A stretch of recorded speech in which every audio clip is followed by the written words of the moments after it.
Salut les amis, j'espère que vous allez bien. On est parti pour la vidéo du jour. Avant de débuter, n'hésitez pas à vous abonner à la chaîne. Ça ne coûte absolument rien pour vous les amis. Ça permet à la chaîne de continuer à grandir. Et puis n'hésitez pas non plus les amis à retrouver le débrief de la rencontre hier face au Rayo Vallecano. Alors depuis le début de saison les amis, on a été souvent très satisfait du visage affiché par les merengues. Hier c'était tout l'inverse, c'était catastrophique, donc n'hésitez pas à aller retrouver le débrief, hein.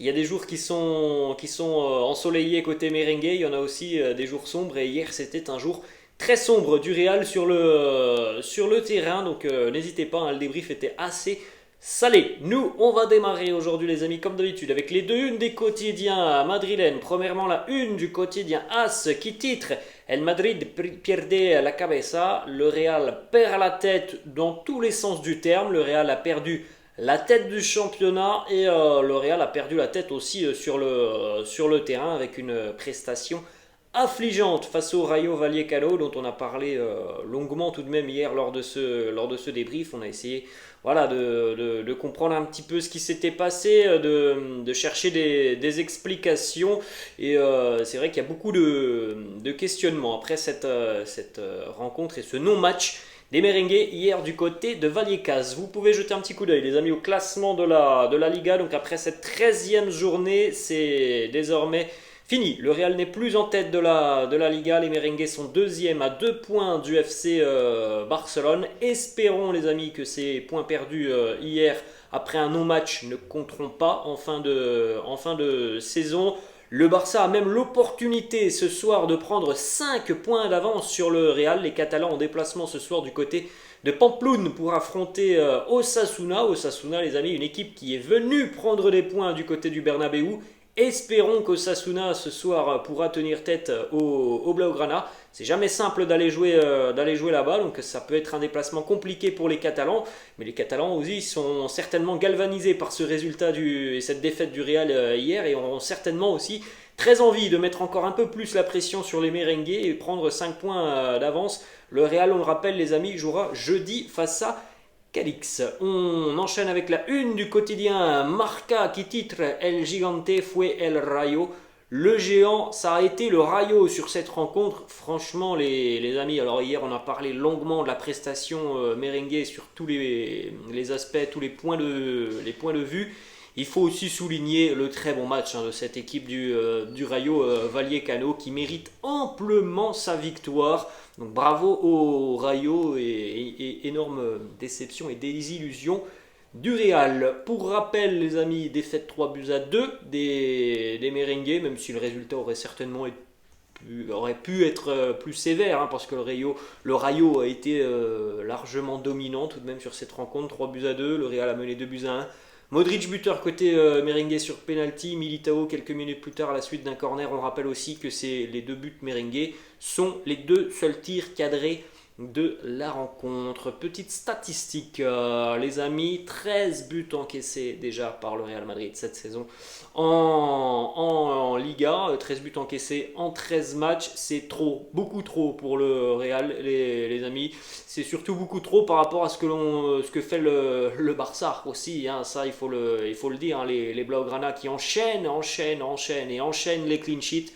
Le Real qui est dans l'incapacité totale d'en conserver un. Toujours aucun clean sheet pour Courtois cette saison. Alors Courtois hier il est peut-être fautif sur le deuxième but, mais en général les amis, 90% du temps c'est pas Courtois qui est fautif, c'est toute l'équipe et la prestation défensive. C'est une différence beaucoup trop importante les amis, ces buts encaissés côté merengue par rapport à la solidité défensive du FC Barcelone. Une déclat d'ailleurs de Thibaut Courtois qui nous dit: le Rayo réalise une excellente saison. Nous le savions que ça allait être très difficile et nous n'étions pas à la hauteur en première mi-temps. Nous avons encaissé trop de buts idiots cette saison, pour ainsi dire, à cause d'erreurs ou de ne pas être à 100% dans le match. Alors encore une fois, hier, c'est le cas. Tu encaisses un but au bout de 5 minutes de jeu. Le deuxième but du Rayo juste avant la mi-temps, c'est une décompression totale après le deuxième but d'Eder Militao et puis voilà, des erreurs défensives. Un Ferland Mendy dont on a déjà assez parlé, je pense, hier lors du débrief, qui ne fait absolument rien sur le deuxième but. Il a 5 mètres à faire pour venir au marquage de son joueur. Je ne sais pas ce qu'il fait, il regarde devant lui, mais il ne regarde pas le joueur qui est à côté et ça déclenche la situation qui amène le but. La main de Dani Carvajal, ben voilà, c'est une erreur encore une fois d'un défenseur, une erreur individuelle.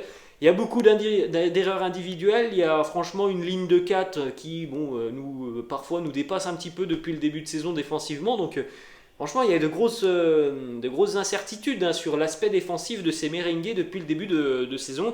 Ce n'est pas normal les amis de concéder autant d'occasions et d'encaisser autant de buts quand tu es le Real Madrid. Le Barça évidemment a surfé sur l'occasion hier, notamment par l'intermédiaire de son community manager pour évidemment faire ressortir quelques petits tweets avec notamment juste après le coup de sifflet final, hein, les amis, ça c'est le Twitter officiel du Barça. Après le coup de sifflet final, une petite photo de Marc-André Ter Stegen qui arrête un ballon avec un sourire comme pour dire vous n'avez pas de défense, nous on a une très très bonne défense. On a eu aussi évidemment le visage de Robert Lewandowski, meilleur buteur de Liga, avec un Karim Benzema qui manque énormément au Real Madrid, et puis le visage aussi de Xavi, tout sourire. Les Blaugrana sont en tête de la Liga pour la première fois de la saison.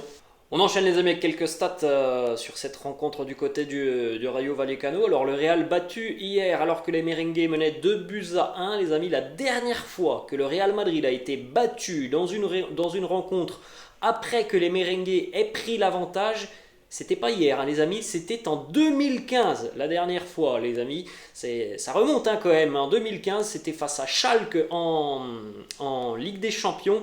La dernière fois en Liga, c'était face à Valence, là aussi en 2015. Donc c'est dire si c'est rare. En général, les amis, c'est souvent dans l'autre sens. Le Real est mené et le Real réussit à revenir. Hier, ça tournait du mauvais côté. 2015, les amis, la dernière fois que les merengues menaient et ont tout de même perdu une rencontre en Liga, et puis dernièrement aussi, parce que c'est Liga et Ligue des Champions, c'était en 2015. Le Rayo Vallecano qui marque 3 buts hier au merengue, seulement pour la deuxième fois dans l'histoire des joueurs de Vallecas. La dernière fois, c'était en 1977, il y a plus de 40 ans, les amis. Donc c'est aussi la première défaite du Real Madrid en compétition cette saison, hein, il faut le dire aussi, hein, les résultats sont assez décevants de la part des merengues depuis quelques matchs. On a une stat quand même positive côté Real, hein, le seul hier qui a été au-dessus de ses coéquipiers. Marco Asensio qui a réussi toutes ses passes sur cette rencontre, qui délivre une passe décisive, qui a le plus d'occasions créées sur cette rencontre avec 3 occasions créées, le plus de grosses occasions créées avec 2 grosses occasions créées, qui obtient un penalty. Bref, Marco Asensio était le meilleur merengue, celui qui a créé le plus hier, loin devant les autres joueurs du Real. D'ailleurs, Marco Asensio est le numéro 1 en termes d'occasions créées hier. Les numéros 2 sont 2 défenseurs, Militao et David Alaba. Ça en dit long, hein, les amis, sur le match du Real. Et puis après, ensuite, on retrouve Vinicius, Rodrigo et Nacho, avec aussi un Luka Modric qui a été complètement absent sur cette rencontre. C'est très rare, hein, pour le souligner tout de même, Luka Modric qui est passé complètement à côté de sa rencontre. On poursuit les amis avec les déclats de Carlo Ancelotti. Premièrement, Carlo qui nous dit par rapport à une question d'un journaliste, est-ce que les joueurs pensent trop à la Coupe du Monde? Alors moi, c'est mon avis, je pense que voilà, il y en a qui sont déjà du côté du Qatar. Carlo qui nous dit cela n'a rien à voir avec le mondial. Nous avons joué beaucoup de matchs en jouant tous les 3 jours. Nous ne sommes plus frais comme avant. Ça, les amis, je pense que on est tous d'accord là-dessus et on peut pas y faire grand-chose, hein. C'est sûr que là, de jouer tous les 3 jours depuis plus d'un mois, on le sent, hein, physiquement, ça va pas, hein, pour les merengues. Donc la trêve, elle arrive au bon moment.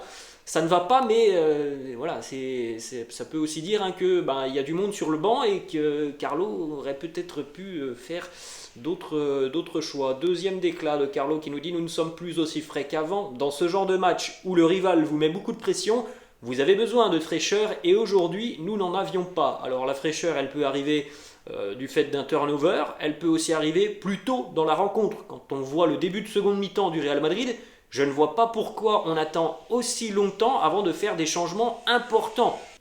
On enchaîne aussi avec une déclaration de Carlo Ancelotti sur les duels perdus au cours de cette rencontre. Carlo qui nous dit: nous avons perdu beaucoup de duels. Vinicius, Rodrigo n'ont pas eu le niveau qu'ils ont habituellement. Ce fut un match difficile pour tout le monde, surtout pour Vini. Quand il est difficile de sortir de l'arrière, les attaquants souffrent davantage.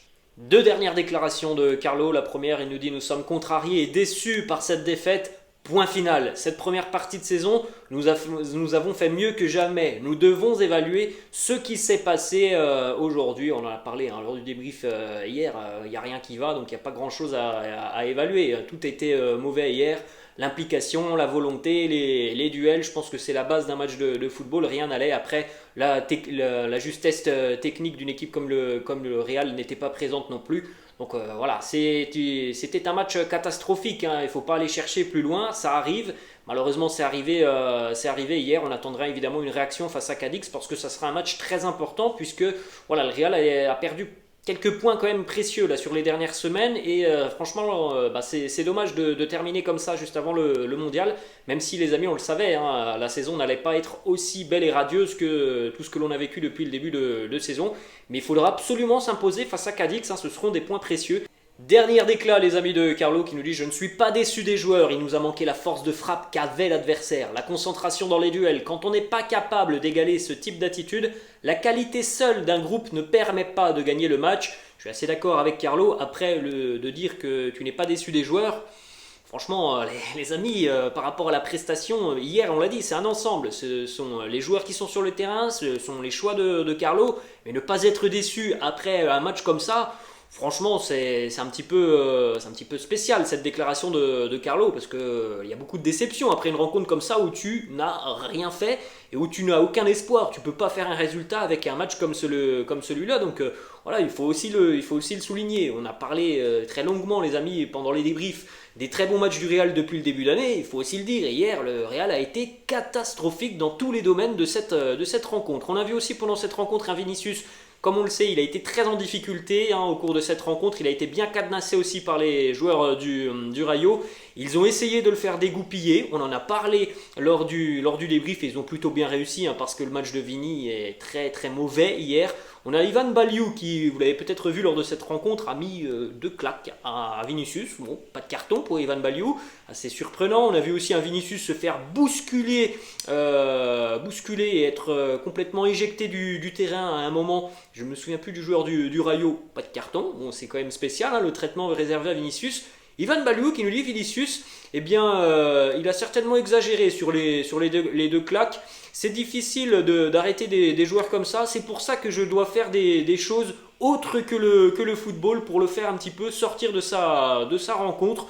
Voilà, c'est tout simplement des menaces, des intimidations de la part de Ivan Baliou envers Vinicius. C'est tout de même fou parce que franchement, ça c'est carton jaune. Et puis l'autre situation où il y a une énorme poussette sur Vinicius, là aussi c'est carton jaune. On a tout de même un Vini hier qui je crois a subi 7 ou 8 fautes. C'est le record du match et ils ont plutôt bien réussi ce qu'ils voulaient du côté du Rayo, c'est-à-dire le faire sortir de sa rencontre. On a souligné hier les amis la prestation catastrophique de Ferland Mendy.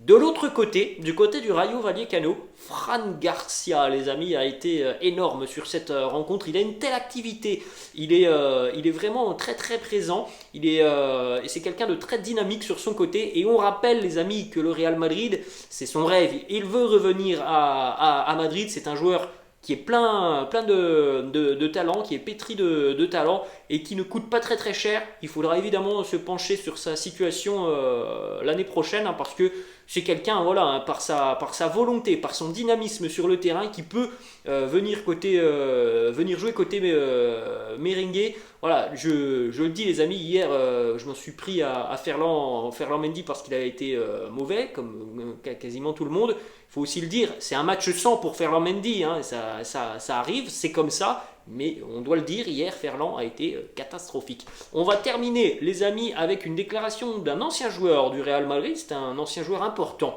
Guti qui nous parle de Karim Benzema. Et Guti ne comprend pas pourquoi Karim ne joue pas. Il nous dit la situation de Benzema. Je ne comprends pas. Messi joue avec le PSG, Lewandowski joue avec le Barça. Comme d'autres joueurs, tu dois accepter les risques de blessures avant la Coupe du Monde. Tu ne peux pas laisser tomber ton équipe. Voilà la déclaration de Guti. Moi, personnellement, les amis, je ne suis pas du tout d'accord avec lui. On a un Karim Benzema qui, depuis le début de saison, n'est plus que l'ombre de lui-même parce que, visiblement, physiquement, ça ne va pas. Donc voilà, je pense que Guti, en tout cas c'est mon avis, je pense que Guti il a tout faux. Vous avez un Lionel Messi, un Robert Lewandowski qui physiquement ne sont pas du tout au même niveau que Karim Benzema. Si Karim il n'est pas à 100%, et ben voilà, il ne doit pas être sur le terrain. Je pense en tout cas que c'est la vision des choses que l'on doit tous avoir. On ne doit pas douter du fait que Karim prend des précautions par rapport à la Coupe du Monde. S'il ne joue pas, c'est qu'il ne peut pas jouer. Karim, en tout cas, c'est mon avis. Visiblement, Guti, lui, il pense que Karim pense surtout à la Coupe du Monde et à ne pas se blesser. Karim, c'est un professionnel exceptionnel qui donne tout pour le Real Madrid. Je ne peux pas croire, moi, que le Noébé ne souhaite prendre absolument aucun risque juste parce qu'il est à la Coupe du Monde. Il ne prend pas de risque, Karim, parce qu'il ne peut pas jouer. À l'heure actuelle, pour moi, c'est aussi simple que cela. Voilà les amis, la fin de cette vidéo. J'espère que ça vous a plu. N'hésitez pas, comme d'habitude, à lâcher un petit pouce bleu. N'hésitez pas non plus à vous abonner à la chaîne. Je vous laisse. Je vous dis à demain. Ciao.